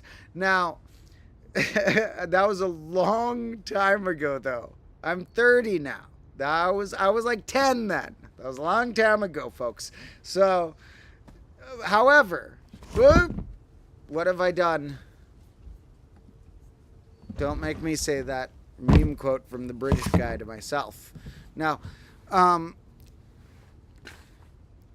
with these cards, I was always interested with game developments. I would read these articles. Me and my friend, all right, I'm just going to note a few of my closer friends' names just in case they come up. When I was a really young kid, one of my best friends was Zach. Zach is still my close friend, and I bumped into him just this week, and I'm going to reconnect with him more. Really, really good friend who was my closest childhood friend when I was really young. And then another of my I'll say this is probably what I would have to call my best friend with a gun to my head is my friend Jordan, who has been a friend of mine for many years. And these were some of the people I played this Magic with. Zach had some Pokemon cards too, and we played Magic, and then Jordan had some Magic and stuff. Me and Jordan would go to Friday Night Magic a lot. And when we would do that, we'd also read all the online columns about what's new coming out in the Magic sets. What new weird realms are they going to invent? What, like, interesting mechanics will they develop? Or what things did they develop that will ruin the game? And we would read from this guy called Mark Rosewater. Maybe Magic fans like him or dislike him, I don't even know. But I was pleasantly surprised to find that he is still like the main designer after many, many years. This guy who I used to read columns from 10 or 15, 20 years ago about the mechanics of those old cards is the main designer of the new cards still. However, you know, not to say that's only for the good, but overall, I think he has some good things to share. And he had these scales he made that were quite mathematical. And some of them were based on what degree to which he thought it was likely a card or mechanic or set or whatever would be redone in the future. For example, if you had an ability of a card that sometimes they got a keyword, like let's say I make an ability for my card out of the blue that says, this ability is called Hyperlink. And what it does is that whenever you deal a damage, you gain 8 times that many life. And maybe they would find that ability is overpowered. And then they're like, okay, we kind of regret making a hyperlink. We got to cycle it out. They very rarely try and filter in any mechanic. They're going to want to cycle out, but they're also a little greedy to make a popular new card. So sometimes things will come in that need to get banned to prevent the entire batch of cards from working well together. Because the cool thing about it is that the new set isn't the set playing against itself always. In a draft it might be, but typically it's the collection that's grown. It's like almost a proof that you're expanding upon. This set of cards that we have proven does not necessarily have a first player, first turn win super obvious from either side based on any deck construction, that there's still creativity apparent there, that similar to chess, you could consider it possibly provable, apart from the coin flip aspects and such, to a degree of there could be some path that the best deck would always win, or would always win the majority of the time when you factor in random draws. But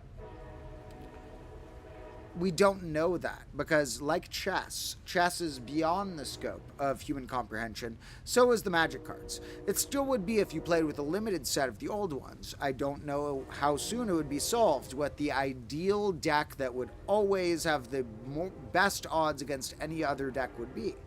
There's sometimes ways where you must rock, paper, scissors-esque predict what the opponent might use that next time or something. But singular decks can have great mechanics as well. The deck being what is called, the construction of some set of 60 or 100 and some other formats amount of cards out of these thousands that have been printed. Now, I found that interesting my whole life. Like, what mechanics can you make on a card that make it like, This card is interesting to draw in your hand, fun to play, can do cool stuff in different ways and tap into different things in battle, can have different ways in which you might want to use it, or things you'd have to think about of how you'd use it. Now, these earlier cards do not necessarily represent that. These earlier cards are, I was really young, so a lot of these might be like, it is fine. Some of the earlier, so this is not even the earliest set. I made an earlier set when I was like 5 years old or something, far before I had ever learned of Magic, where there were just cards I made. My mom used to be a graphic designer, and I got all these extra business cards that were reject business cards she printed for other clients. And I would write on the back, kind of like how you'd have the Magic card as like a back and a front. A lot of these, not all of these, but these and some other ones are on the backs of business cards for random companies that I got a free business card from at some point, or that my mom had graphic designed a reject business card for, not like they rejected the design, but graphic design business cards that we had extra for at some point. And I was really interested in those. No one would ever be interested in the business card. Business cards are like the most boring thing on the planet. It's like, here's my business card. Nobody wants that. But when I was 6, I wanted every business card because they were great. I was like, if I can get enough with the same matching backs, I can make a playable deck with those where you can't tell what the backs are, and you can do the fronts different, and I can design my own cards. I can make my own card game. And I like the idea still. I still someday think that I may be able to contribute to the cause of creating better, simpler card games. For example, could there be something... What are these squirrels doing? Could there be something between chess and checkers? Less pieces than chess, but still computationally complex enough that we don't know if humans will ever solve it. Another question. What can we find that is in between Magic the Gathering and... Oh, there go. Okay, they might go for the nuts. Okay, I'm going to whisper. What's in between Magic the Gathering and something like poker or Go Fish or whatever game you play with a deck of 52 playing cards? Can we make a 52 playing card deck that how much of the strategy of a game like Magic the Gathering could we embed in one 52 playing card deck? Now, of course, we could get arbitrarily complex with rules, but we're going to have to treat elegance of rules or simplicity as a trait that desires respecting too. We're going to have to think we want our game to have some simplicity to its rules and some elegance, some ways in which these rules are not more complex than provides fun or provides an interesting, meaningful amount of strategy. Okay, the squirrels didn't go for it yet, but they were going wild over there. They're going to go for that in a minute. They're right up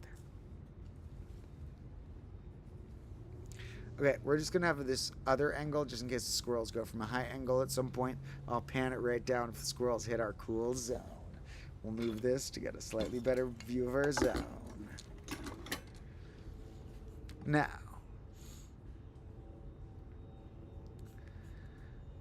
somebody mentions Go maybe between chess and checkers. Now, I don't even know. Go could maybe be more complicated than chess, not necessarily, but Go is certainly not solved either. So Go is closer to chess than checkers, for sure. If not further in complexity, I'm not sure. I want to study Go sometime. It's a very interesting game. Now, some topics that... we'll go into the weird topics about games later. What I want to say right now is, here's a little context. Here's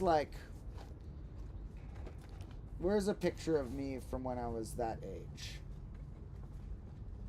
These are old pictures of me. So,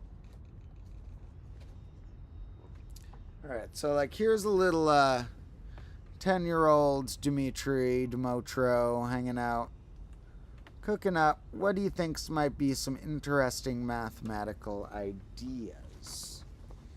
And maybe he's, playing around with some friends, seeing some Pokemon cards, maybe a few magic cards along the way as he starts to get more into that, and thinking, how can you create little cards that have interesting interactions with each other? Now, really, most of the coolest ones that I thought of are not drawn on paper. Most of them are in notebooks written as like draft sketches and such. Okay, I'm going to put this away for a minute. We'll show one or two more bonus photos. Here's your bonus photos. This is, okay.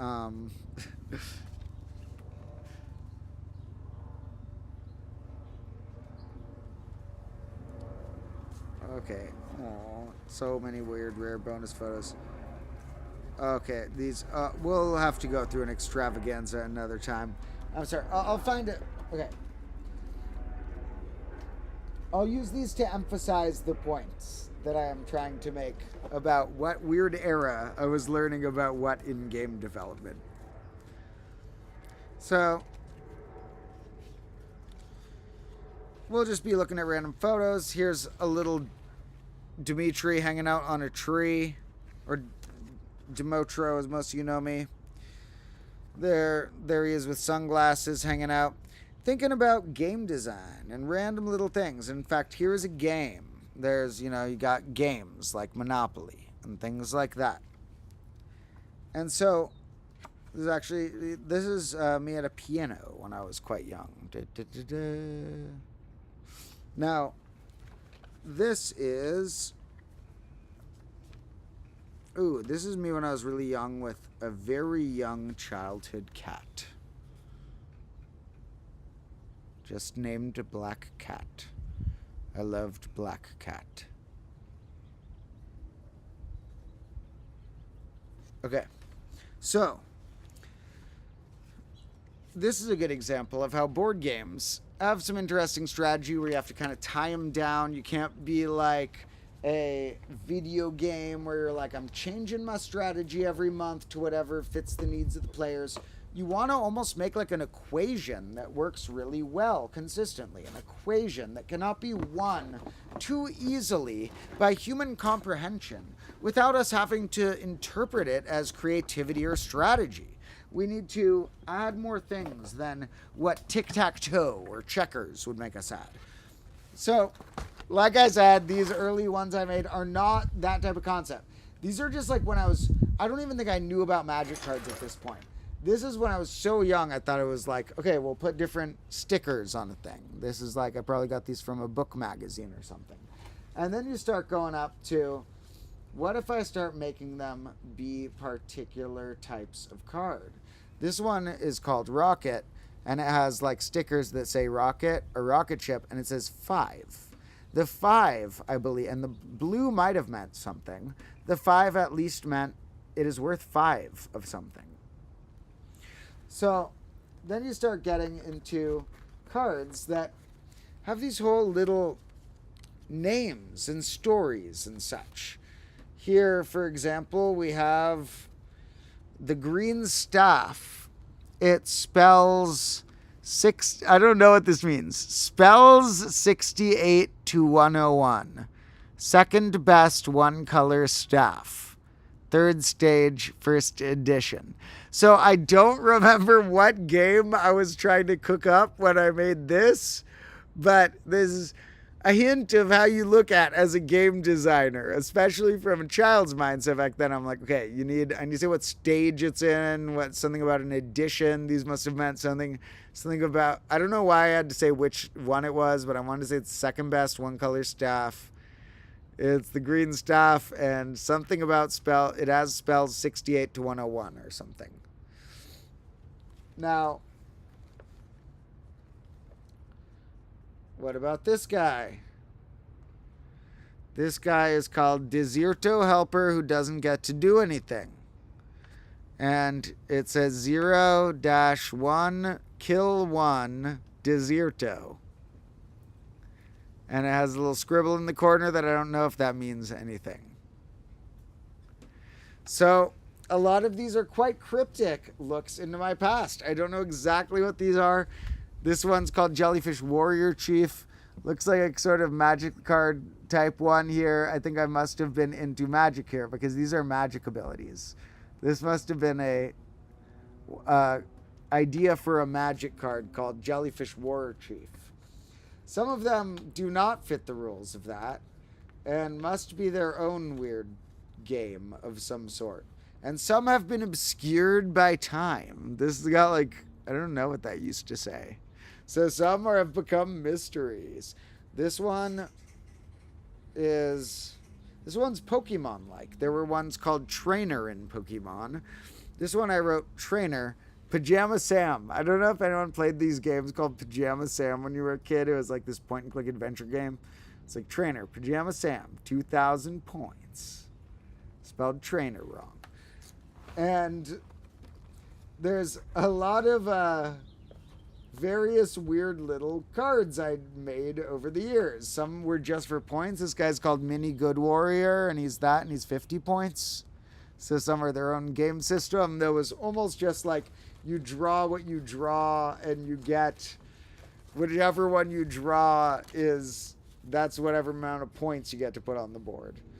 But others have different things. This one's called Krill. It's a bug, and it has 4, 4, 4. It has like 3 stats at the bottom. I don't know what those mean.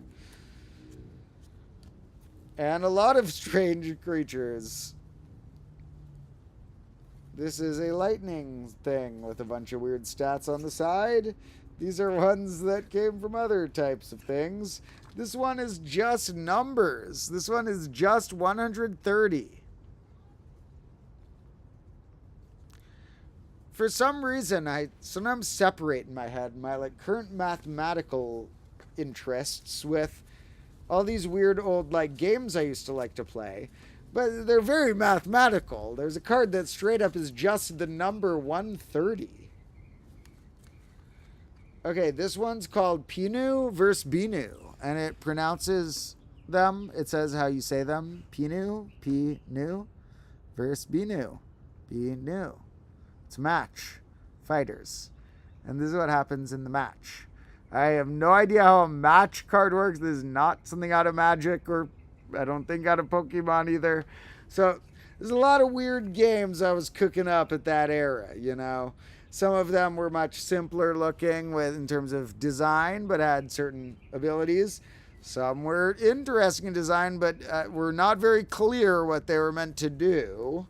And other ones were, you know, their whole own little system. So someday we will do a live stream devoted to these, perhaps, where we just flip through a bunch of these and look at all of...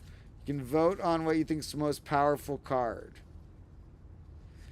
Hey, look at this. I came out with this before Magic. When I was playing Magic, they didn't have a thing called food. And now they have a thing called food counters. They came out with food counters way after I came out with this card called food. It's obviously inspired by Magic, but obviously using the food mechanic before it was invented. All right, come at me, Mark Rosewater. No, okay. Lot of good cards. What about this fella? He looks nice. He just has a long name. His name is New Manager of Reek. Math class. Oh my God, what? What? No. That was the most random card. I've been looking through all of these cards and they all have different titles. So all these cards, different titles. This is the one I was like, this guy looks neat. This is the manager of math class. That guy's me. It's the new manager. I think, am I the old manager? Uh-oh. Nah, we're going to say, that's me. I'm the new manager of math class. I don't know why I called it Reek. It was the name of something based on the lore I had developed back then, I'm sure. Some of these probably tied into the weird books I would write around there at the time. All right. So I'm glad to anybody who randomly might have enjoyed that. It's a very random side topic. And when we come back to this, what I will do is spend some time on my own, or maybe we'll do it in a stream form at some point, going through these to find the ones that actually have an interesting mechanic I may have developed back in the day. Now, I'm a little doubtful that I came up with anything that innovative mechanic-wise in terms of gameplay here, because it was more of a creative venture at the time, and I was very young when I was making these. Probably, like I said, 5 to 8-ish years old. But still some fun stuff to look through there. And like I said, I know not everyone will enjoy, but I'm probably going to find a way to make a few math episodes related to the mathematics of strange infinite combos and or to what it takes to make or break a game in reference to Magic the Gathering. If anyone randomly has a lot of knowledge about that, feel free to reach out if you want to let me know about, if you want to help me read through. I just saw that there's a paper I want to read through that I haven't played Magic in a while. So I almost am going to know this paper. I don't even know what's going to throw me off more, the math of the paper or the Magic references of the paper. But there's a paper that came about 4 years ago or so about Magic the Gathering is Turing complete. So I'm going to want to read through that one. And I literally don't know if it's going to be the computer references and like algorithm type math references or the Magic card references that will throw me off more. But we'll read through that in a bit and find the way in which we could use a weird batch of cards to simulate strange computers and such. So that's most of what I had for today's stream. Now, I think I will probably log off shortly. I'm going to put up a short that I filmed today on the Combo Class channel. I don't put the shorts on there notifying people, so it's not necessarily going to go to notifications. The shorts I don't think are that big of a rush to watch, so I'll let people know once in a while the batch of new ones I've put out. But if you want to check tomorrow, there will probably by tomorrow be a new short on the Combo Class channel. There will also probably be either, I won't promise today, sometime in the next week, in much less than a week, there will be a new Combo Class episode. So that will be fun as well.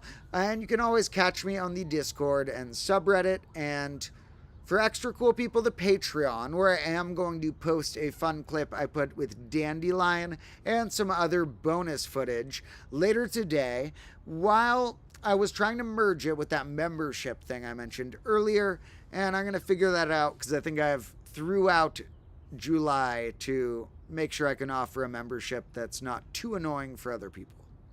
So, thank you all for joining me. Love you all so much, and think I will log off here and catch you all in the next one. To whoever said they're new here and what kind of channel is it, well, I sort of run educational-based channels, but this is more so my sloppy playground fun zone of my 2 educational channels. Now, this will then thus include a variety of things I'm interested in, such as math, nature, philosophy, and strange games, and a lot of other fun things yet to come. So, love you all so much. I will catch you again in whichever of those next soon-to-come Combo Class things you tune into, and hope you have a great start to your second half of your year, which I can now say, if I had done the stream on July 1st, it wouldn't have actually been halfway yet.